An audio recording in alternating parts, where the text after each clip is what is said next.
Student, this is Meenakshi Singh और आज के इस वीडियो में हम पार्टनरशिप फर्म के बारे में ही बात करेंगे।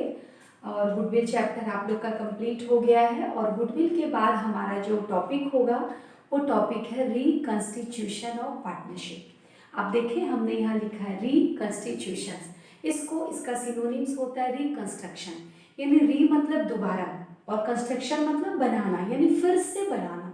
तो फिर से क्या बनाना? तो पार्टनरशिप यानी पार्टनरशिप फॉर्म। तो क्या पार्टनरशिप फॉर्म को फिर से बना सकते हैं? तो ऐसा तो नहीं हो सकता है क्योंकि फॉर्म बन चुका है, उसका डेट तैयार हो चुका है, उसके रूल्स रेगुलेशंस तैयार हो चुके हैं। तो ऐसा कैसे होता है? तो आप घबराइए नहीं। रिकंस्टिट्यूशन ऑफ पार्टनरशिप फॉर्म का मतलब ऐसा बिल्कुल नहीं है कि फर्म हमारा बदल रहा है, ऐसा कुछ नहीं है। फर्म हमारा एज इट इज़ रहेगा, फर्म का नाम एज इट इज़ रहेगा, उसके rules regulation as it is होंगे। हाँ, उसके कुछ रिलेशंस में चेंज आएगा। जैसे सिंपल वे में आपको याद होगा 11th में एक टॉपिक था अकाउंटिंग इंफॉर्मेशन सिस्टम। तो इंफॉर्मेशन सिस्टम को जब हम टेक्नोलॉजिकल डेवलप करते हैं तो वह इंटरनल और एक्सटर्नल यूज़र की मदद से कम्युनिकेट होता है और जाके पब्लिक को इन्फॉर्म करता है। तो एक्सटर्नल जो बाहरी सोर्स होते हैं उसकी मदद से न्यूज़ आते हैं और फिर इंटरनल मैनेजमेंट उस न्यूज़ को बनाते हैं और तब जाकर यह कम्युनिकेट होता है। तो यहाँ भी फर्म का एक्सटर्नल कुछ भी नहीं चेंज होगा। आप समझ रहे हैं? फर्म का एक्सटर्नल इंफ्रास्ट्रक्चर कुछ भी नहीं बदलेगा, कोई इफेक्ट नहीं होगा। उसके इंटरनल मैनेजमेंट में कुछ चेंज आएगा। और इंटरनल मैनेजमेंट में क्या चेंज आएगा? Change in the relations among partner. जैसे घर में कोई गेस्ट आते हैं तो कहीं ना कहीं घर का थोड़ा सा रूटीन चेंज होता है, कोई चला जाता है तो रूटीन चेंज होता है, किसी की वजह से कोई प्रॉब्लम हुआ तो रूटीन चेंज होता है। तो वैसे ही पार्टनरशिप फॉर्म भी क्या है? ग्रुप ऑफ पर्सन है। तो वहाँ पर थोड़ा बहुत ओकेजन ऐसे आते रहते हैं जिसकी वजह से पार्टनर्स के रिलेशंस में चेंज होता है। तो आप लोग फिर से समझ लें, रिकंस्टिट्यूशन ऑफ पार्टनरशिप का मतलब no effect of any partnership form, only change the relations among the partner, that is said to reconstitution of partnership। Clear हो गया? अब नेक्स्ट टॉपिक है ओकेजन, यानी किस किस ओकेजन पे रिकंस्टिट्यूशन हो सकता है। हमने इसे 4 पार्ट्स में बांटा है, आप इसको 5 भी बना सकते हैं। फर्स्ट नंबर है change in profit sharing ratio among existing partner. आज के इस टॉपिक का मेन आपका टर्म यही है, किसी भी कारण से कोई भी पार्टनर आपस में एग्रीमेंट करके और अपने ओल्ड रेशियो को चेंज करके नया रेशियो में अगर बदलना चाहे तो वहाँ पर क्या हो जाता है? रिकंस्टिट्यूशन। सिंपल सी बात है। मान लीजिए कोई पार्टनर का ओल्ड रेशियो 3:2 है, नया रेशियो इक्वल कर देगा तो क्या हो गया? बदलाव आया। कोई एक पार्टनर को ज़्यादा मिला, किसी एक पार्टनर को कम मिला। क्यों ऐसा हुआ? इसके पीछे बहुत रीज़न है। हो सकता है फर्म को प्रॉफिट कम हो, या हो सकता है फर्म लोन लिया हो और उसको चुकाना ज़्यादा पड़ रहा हो, या कुछ इसका ऐसा इंटरनल प्रॉब्लम हो जिसकी वजह से वो रेशियो को चेंज करता है। या ऐसा भी हो सकता है फर्म को बहुत प्रॉफिट हो रहा हो तो 3:2 के बदले 4:3 कर ले, है ना। तो यानी कि हमारा रेशियो पार्टनर के बीच में चेंज होगा तो ऑटोमेटिकली फर्म का क्या होगा? रिकंस्टिट्यूशन। दूसरा है admission of a new partner. तो स्वाभाविक है कोई भी नया पार्टनर आएगा तो फर्म में कुछ ना कुछ तो चेंज आएगा ही। रिटायर और डेथ, इसको हमने एक साथ कर दिया है। कोई रिटायर करे चाहे डेथ करे, इस स्थिति में फर्म के मैनेजमेंट में बहुत सारे चेंज आएंगे। और लास्ट हमारा टॉपिक है एमालगेमेशन ऑफ 2 और मोर फर्म्स। ये टॉपिक बस आपको थ्योरी पढ़ना है, इसका प्रैक्टिकली आपको नहीं बनाना है। ये ऑनर्स लेवल का टॉपिक हो गया एमालगेमेशन।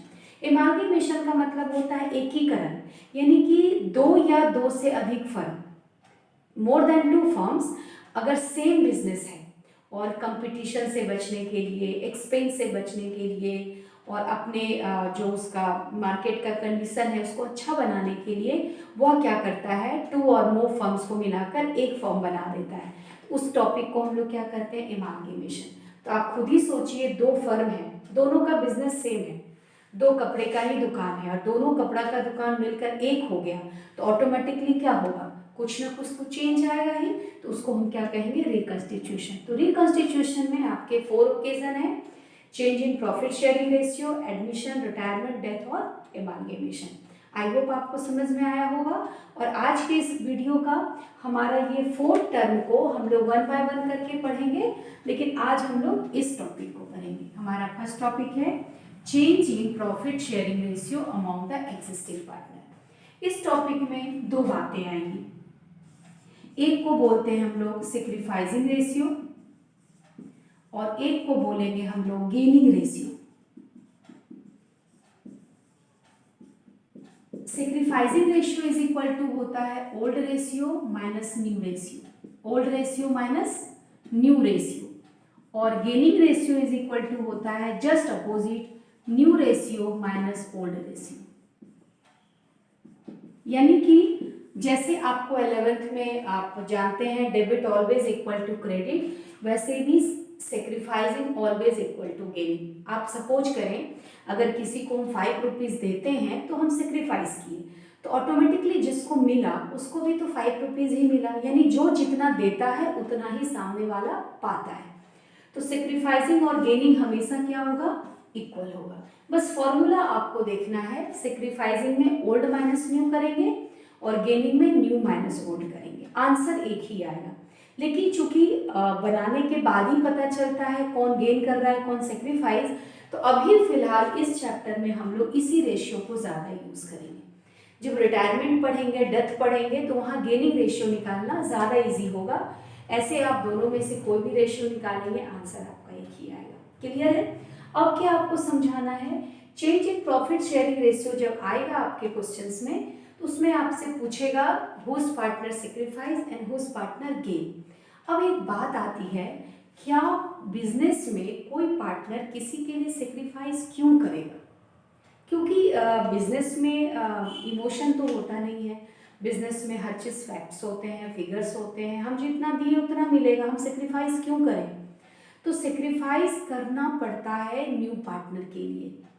लेकिन न्यू पार्टनर, इसीलिए बैक चैप्टर आपको गुडविल पढ़ाए थे, तो कोई भी पार्टनर, आप ध्यान देंगे, कोई भी पार्टनर सेक्रीफाइस करता है तो बदले में गेनिंग पार्टनर बाद में उसको गुडविल देता है।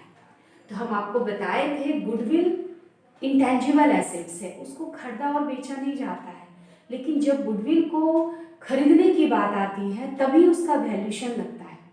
तो यानी यहाँ पे गुडविल का वैल्यूएशन लगाएंगे और गेनिंग पार्टनर सेक्रीफाइस पार्टनर को कंपनसेशन के तौर पे वह गुडविल रिटर्न करेगा। तो खैर वो तो बाद में हम लोग बनाएंगे, अभी आपको इतना बता दें practically, any partner to be sacrifice to another partner, तो those partner sacrifice that is known as sacrificing partner, those partner who gain that is known as gaining partner, and gaining partner compensate the amount of goodwill to the sacrificing partner in sacrificing ratio। gaining partner goodwill का रकम compensate करता है, यानी क्षतिपूर्ति करता है, किस रूप में, गुडविल के रूप में, और किस रेशियो में, सेक्रीफाइसिंग रेशियो में। आई होप आपको समझ में आया होगा। अब एग्जाम्पल से आपको हम बता दें, जैसे एक एग्जाम्पल हम लेते हैं, ए और बी है, सपोज कीजिए दो पार्टनर है ए एंड बी, और इसका ओल्ड रेशियो है 3:2 और न्यू रेशियो ये लोग चाहता है, न्यू रेशियो बनाना चाहता है इक्वल, यानी 1:1। अब आपसे क्वेश्चन आएगा जो कौन सेक्रीफाइस कर रहा है और कौन गेन कर रहा है। इसके लिए हम लोग क्या करेंगे, सेक्रीफाइस रेशियो निकालेंगे। तो sacrifice ratio is equal to क्या होगा, old ratio minus new ratio. तो ए का निकालेंगे, देखते हैं वो ए क्या कर रहा है, तो ओल्ड 3/5 माइनस 1/2। फिर बी का देखेंगे, बी का 2/5 माइनस 1/2। एलसीएम तो आपको आता ही होगा, एलसीएम हो गया 10 हो गया, तो 5 2 जा 10, ये क्या हो गया 6 में से 5 गया 1/10, यहाँ क्या हो गया 4 माइनस 5 यानी माइनस 1/10।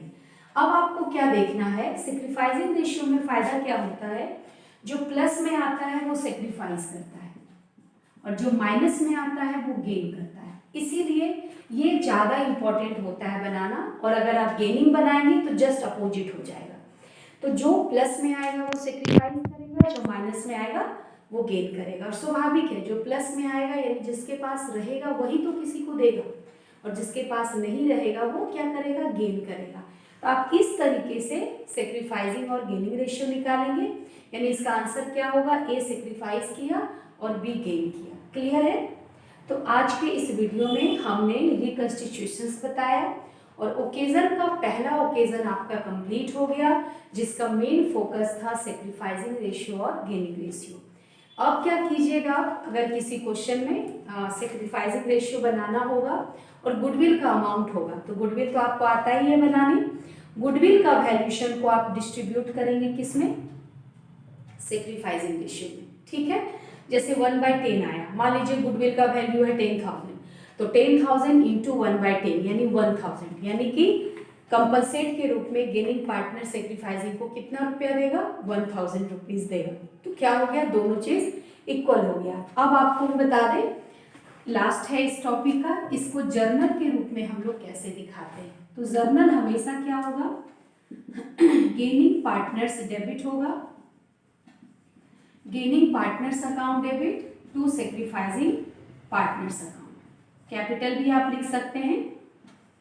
आपको केवल ध्यान क्या रखना है, गेनिंग पार्टनर हमेशा डेबिट होगा और सेक्रीफाइसिंग पार्टनर हमेशा क्रेडिट होगा। और नरेशन में आप लिख देंगे बिन A sacrifice and B gain. आपको हम समझ में आ गया होगा। ये हम लोग का फर्स्ट रिकंस्टिट्यूशन टॉपिक है, जिसमें फिर से आपको हम बता दें, रिकंस्टिट्यूशंस में without affecting the firm only the relations change among the partner, then after some occasion, and this is the first occasion, change in profit sharing ratio, and this ratio can be ascertained by two ratio, sacrificing ratio and gaining ratio, and you will decide who's sacrifice and who's gaining. Then after you have just journalize this following transactions, gaining partner to sacrificing partner. I hope आपको समझ में आया होगा। और आज का ये video यहीं पे हम खत्म कर रहे हैं। नेक्स्ट वीडियो हम रिजर्व लेकर आएंगे। Thank you so much.